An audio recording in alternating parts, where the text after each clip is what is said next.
Deuxième dimanche de Carême. Bienvenue dans l'homélie en trois images. Reconquérir la vie éternelle. Frères et sœurs, engagés depuis le mercredi des cendres dans le Saint Carême, 40 jours symboliques pour renaître, non pas physiquement, mais peut-être physiologiquement, si nous savons que le jeûne a des effets diététiques. Le carême nous fait surtout renaître spirituellement par le concours de la prière et nous fait grandir en outre humainement par le partage ou l'aumône. En ce deuxième dimanche de carême, l'amitié de Dieu avec Abraham et la transfiguration avec le Christ sont les deux images fortes que nous propose la liturgie de contempler. Comme une suite logique, le dimanche dernier, les textes liturgiques nous ont rappelé par la première lecture que toute épreuve est ordonnée à une libération, tout comme le carême porte et annonce déjà la Pâque, c'est-à-dire le passage du négatif au positif. La deuxième lecture nous a rappelé la nécessité de naître à la vie spirituelle et cela oblige le combat spirituel pour engendrer ce moi spirituel et éternel que l'Évangile nous a fait entrevoir à travers les trois tentations de Jésus, lesquelles, vaincus, l'ont rendu Christ à nos yeux et servi par les anges. Je trouve que les textes de ce dimanche de carême sont encore bien résumés dans la collecte de ce vendredi 14 mars. Accorde à tes fidèles, Seigneur, nous t'en prions, de s'appliquer comme il convient à la préparation de Pâques, que la pénitence imposée chaque année à notre corps porte en nous tous du fruit pour nos âmes. En réalité, que notre corps porte en nous tous du fruit pour nos âmes est ce que renforcent les images fortes qui se dégagent des textes liturgiques de ce dimanche. Ils veulent toujours nous montrer les effets du carême, insistant encore sur la prière et le jeûne ou la pénitence. La première lecture tirée du livre de la Genèse veut, pour sa part, nous montrer par l'obéissance du père de la foi en Yahvé, le futur Abraham, comment l'homme peut obéir à Dieu, c'est-à-dire rééduquer l'esprit de rébellion qui domine le type Adam en nous et nous fait sortir de la haie de protection que Dieu a mise autour de nous. Cette obéissance nous introduit dans l'amitié infinie, alliance de Dieu avec l'homme comme Abraham. Dans cette amitié, l'on y entre qu'en ne cédant pas au diable, l'adversaire, le diviseur, afin de sentir en soi une croissance spirituelle qui sans cesse fera atteindre la christification ou la métamorphose. C'est là l'homme nouveau. Homme nouveau, créé saint juste, à l'image et à la stature du Christ. C'est ce à quoi s'emploie l'évangile de ce dimanche par une image très forte et symbolique qui est le but de la conversion, le retour à Dieu. Comme au fruit de ce carême, il s'agit d'atteindre la transfiguration ou la métamorphose. Le psaume 22 se pose la question, qui peut gravir la montagne du Seigneur et se tenir dans le lieu saint? Il nous répond, ô homme au cœur pur, aux mains innocentes, qui ne livre pas son âme aux idoles et ne dit pas de faux serments. Il obtient du Seigneur la bénédiction et de Dieu son Sauveur la justice. Psaume 22, 3 à 5. Désormais, à travers cette scène de la transfiguration, Le Christ se révèle celui qui est mandaté par Dieu pour accomplir la loi, les 5 livres de Moïse et les prophètes représentés par Élie. La montagne de la transfiguration fait penser au Sinaï.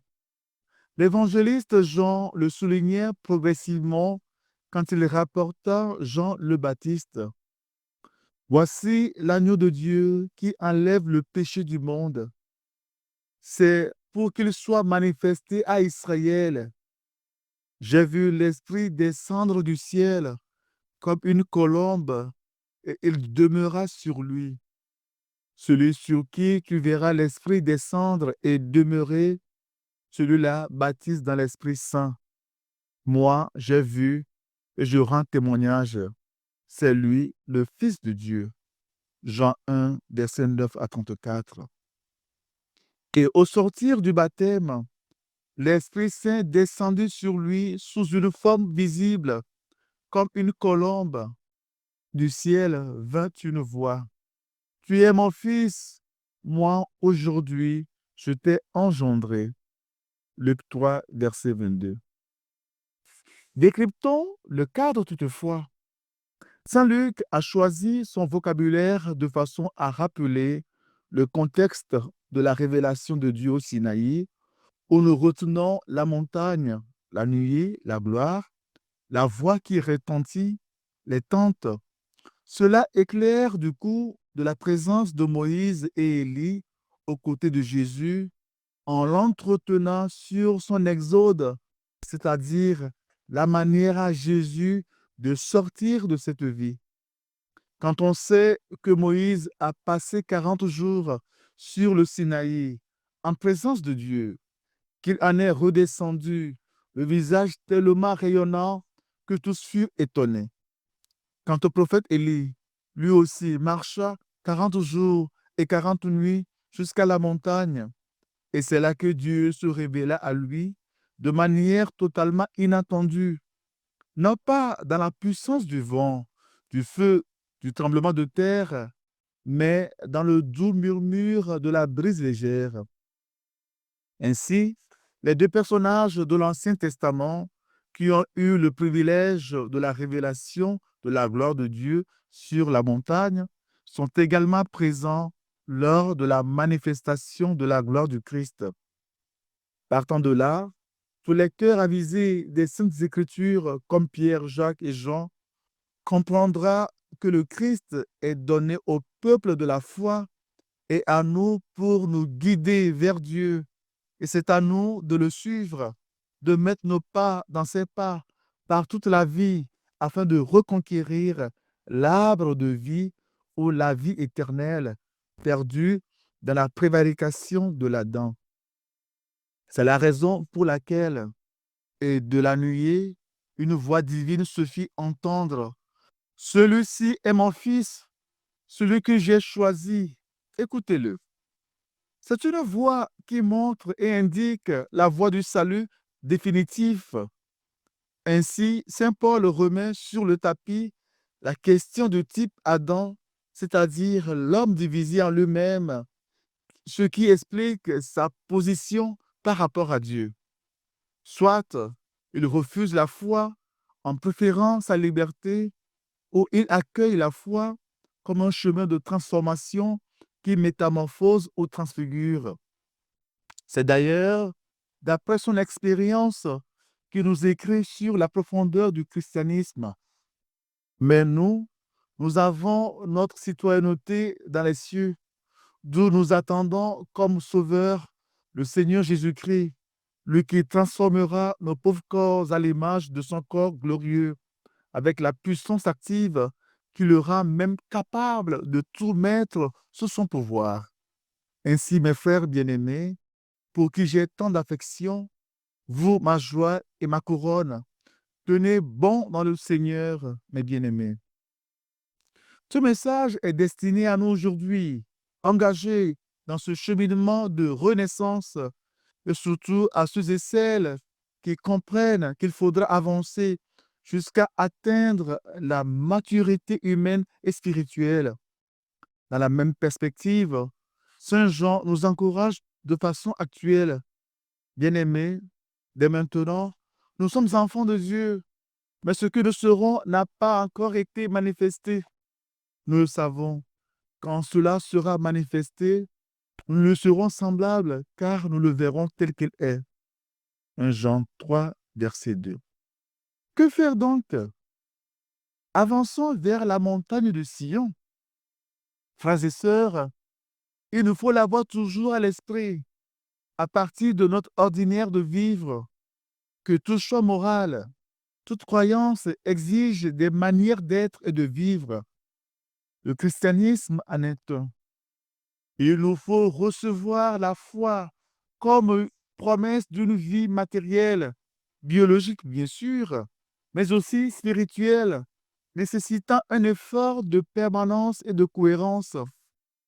Le Christ ne cessait de dire, Amen, Amen, je vous le dis, vous me cherchez non parce que vous avez vu des signes, mais parce que vous avez mangé de ces pains et que vous avez été rassasiés. Travaillez non pas pour la nourriture qui se perd, mais pour la nourriture qui demeure jusque dans la vie éternelle, celle que vous donnera le Fils de l'homme, lui que Dieu, le Père, a marqué de son sceau. Et lui dire alors, que devons-nous faire pour travailler aux œuvres de Dieu? Jésus leur répondit, l'œuvre de Dieu, c'est que vous croyez en celui qu'il a envoyé. Jean 6, versets 26 à 29. Puisqu'on ne prêche pas seulement pour ajuster Dieu dans le cœur des fidèles, mais plutôt dégager dans leur cœur des voies à emprunter pour parvenir à Dieu, écrit la mystique Anne Frank, n'oublions pas qu'il y a de nombreuses demeures dans la maison du Père où il veut nous introduire en invité d'honneur, soutint eti Hilsum. Mais il demeure l'exigence d'être en habit de noces. Il nous faut laver notre robe dans le sang de l'agneau. C'est l'habit blanc de notre baptême et de nos engagements d'État. Et garder aussi notre lampe allumée. Et le temps du carême annuel est un moment favorable et symbolique pour s'y préparer. Que l'Esprit Saint nous fortifie dans notre effort personnel qu'il nous suscita. Amen.